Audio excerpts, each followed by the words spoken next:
पूर्णम eco vision foundation Pune आणि सामाजिक विचारमंच बजाजनगर यांच्या संयुक्त विद्यमाने आज नाना नानी पार्क या ठिकाणी ई वेस्ट संकलन केंद्र उभारण्यात आलं होतं। त्यामध्ये आज आपल्याला अतिशय प्रचंड असा प्रतिसाद या ठिकाणी मिळालेला आहे आणि पर्यावरणाची फार मोठी हानी आपण आज या ठिकाणी टाळलेली आहे। आपण बघू शकता या ठिकाणी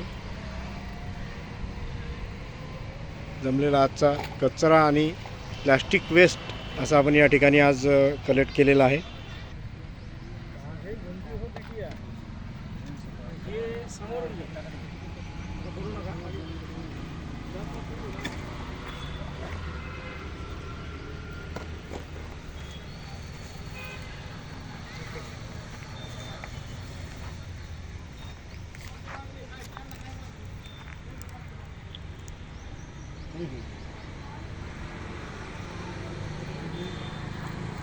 संकेत